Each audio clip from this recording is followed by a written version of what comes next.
안녕하세요. 예상 비슷하긴 했지만 재밌는 일이 벌어졌습니다.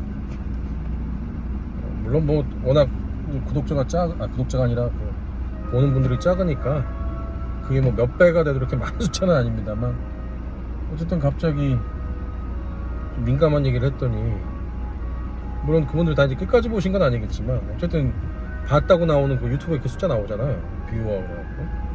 그게 뭐 갑자기 뭐 7, 8배가 늘었어요. 그리고 안 좋은 방향, 저한테 제 입장에서 봤을 때는 안 좋은 방향으로 좀 뭐 댓글을 다는 분도 있었고, 그래도 생각보다 그렇게 뭐 제가 아주 그렇게 심하게 얘기 안 해서 그런지 모르지만 뭐 죽일 놈 뭐 어쩐 놈 뭐 그런 댓글은 없더만요. 다행히 생긴 건 이렇게 생겼어도 이 유리 멘탈입니다. 어쨌거나 그래서 그 정치 유튜버 하는 사람들이 그래서 하는구나 이런 생각이 좀 들었어요. 그러니까 무슨 얘기냐면 뭐 이쪽이든 저쪽이든 간에 뭐 유튜버를 해서 뭐 양쪽 다 뭐 좋은 소리도 듣고 뭐 욕도 듣고 막 그러는데, 그거를 좋아하는 사람은 없겠지만은 어쨌든 뭐 구독자하고 보는 사람 확 늘리는 거는 나이 있는 사람 입장에서는 뭐 젊은 친구들이야 뭐 예쁜 것도 많이 찍고 뭐 어쩌고 해서 재밌는 것도 많이 하고 하지만, 나이 든 사람 입장에서는 그게 제일 효과적일 수 있겠구나. 한편으로는 뭐 모르겠습니다. 진짜 유튜브를 해갖고 뭐 구독자가 뭐 10,000명인가 뭐 이상 되면은 그때부터 수익이 뭐 몇만 원이라도 이렇게 나기 시작한다 그러던데, 뭐 유튜브를 해갖고 몇십만 원이라도 생계에 도움이 돼야 되는 상황이라면 뭐 할 수도 있겠는데, 그런 상황도 아니고 이거를 뭐 개인적인 생각을 올렸다고 해서 그거 갖고 이렇게 욕먹고 스트레스 받고 그런 거를 해야 되나 뭐 이런 생각이 좀 들더라고요. 예전에는 특히 대선 그 근처에 정치 유튜브를 참 많이 봤던 것 같아요. 그때 막 이준석 막 그 뭐라 그러죠? 가출하고 막 이랬을 때 그때 막 재밌었잖아요, 엄청. 그래서 근데 저는 흔히 말하는 이쪽 진보 쪽의 유튜브 정치는 별로 재미가 없더라고요. 그냥 뭐 다 그럴 만한 얘기를 하고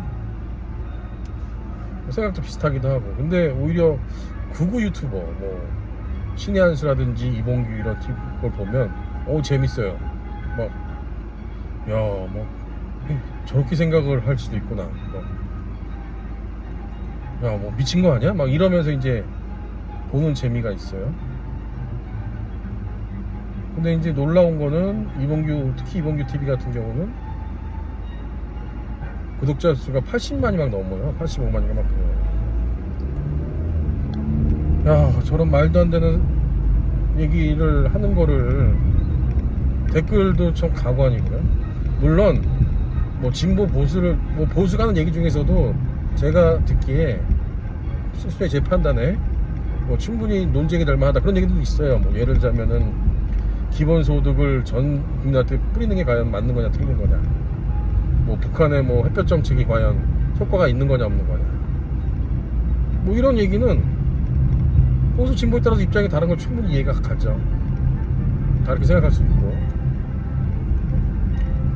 그런데 이번 양평 건처럼 뭐 그게 특혜를 줬냐 안 줬냐를 그거는 이제 논의를 해보고 충분히 논쟁거지가 되지만, 원희룡 장관이 어쨌든 그걸 하루아침에 취소한 거는 그거는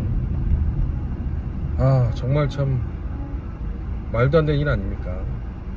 근데 또 그거를 막 멋있다고 지지하고 이런 사람들이 있는 정도가 아니라 많으니까, 뭐 아까 말한 이봉이나 신의 한수 이런 데 가면 뭐 원희룡 장관 잘했다 멋있다 막 이러니까, 제가 이런 생각도 좀 해봐요. 저는 이제 소위 말하는 운동권은 아니었습니다. 그냥 저희 때는 이제 소위 말하는 그 시위 데모의 마지막 세대였는데, 데모를 몇 번 따라가 봤지 뭐 제가 뭐 앞장서서 뭘 구호를 외치고 거나 뭘 또 화염병 이런 걸 던지거나 그런 건 한 번 해본 적이 없으니까 운동권이라 말하긴 그렇죠. 근데 그때만 해도 시위 나가는 걸 무슨 축제라고 생각하고 나가본 적은 없어요. 오히려 좀 겁이 났었죠. 그러니까 뭐 그때 뭐 백골단이 이런 애들한테 잡힐까봐 겁도 냈었고, 한편으로는 야, 내가 참여한 시위에서 뭐 화염병 이런 거 던져갖고 전경 이런 애들 막 죽고 이러면 어떡하나. 겁이 많아서 그런지 몰라도 그런 걱정을 하면서 시위를 했었지, 그걸 막 축제라고 생각해본 적은 없다고. 몇 번 가진 않았지만. 근데 만약에 나이가 좀 들면, 그러니까 그 은퇴해서 진짜 막 별로 할 일 없고 그러면은 야, 광화문 이런 데 나가서 막 생각 비싼 사람들하고 막 얘기하고 막 구호도 지르고 끝날 막걸리도 한 잔 마시고, 이게 참 그 시간이 많이 남는 사람들 입장에서는 축제처럼 느껴질 수도 있고, 사는데 무슨 양념 역할을 할 수도 있겠구나. 근데 그 사람들이 말하는 걸 이해가 된다는 게 아니라 뭐 행동 자체, 그러니까 왜 광화문 나가서 저런 짓을 하고 있지, 뭐 이런, 왜 저런 얘기를 하고 있지, 이런 생각을 해보면 제 한 10년, 20년 전의 모습으로는 전혀 이해가 안 되지만, 예를 들어 제가 10년, 20년 후에 은퇴하고 정말 할 일이 없고 그럴 때는 또 그런 사람들 심정이 이해가 될 수도 있다. 이해가 됐을 것 같다.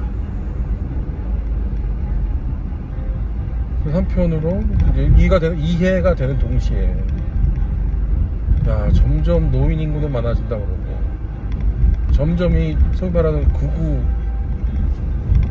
이런 말도 안 되는 말을 하는 인간들은 점점 많아질 거고, 구독자 수도 점점 많아질 거고, 영향력도 점점 커질 거고, 이 일을 어쩌면 좋으냐,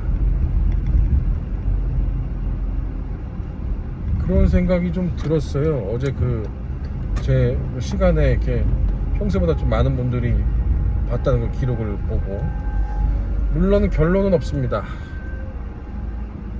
없다기보다는 제가 결론을 낼 만한 능력은 안 돼요. 왜 뭐 사람들이 그렇게 하냐, 아니면은 어떻게 해야 뭐 우리 사회가 좋아지냐, 이런 방향까지 제시할 능력은 안 되고요. 앞으로 이 유튜버를 어떻게 할지 뭐 보는 사람은 별로 없지만, 처음에는 그냥 혼자 심심하니까, 지금도 이제 집에 가는 길에 심심하니까 이렇게 떠들고 있는 건데, 이게 과연 제 생활에 도움이 되는 건지 그 생각은 좀 더 해봐야 될 것 같습니다. 오늘은 여기까지입니다. 안녕.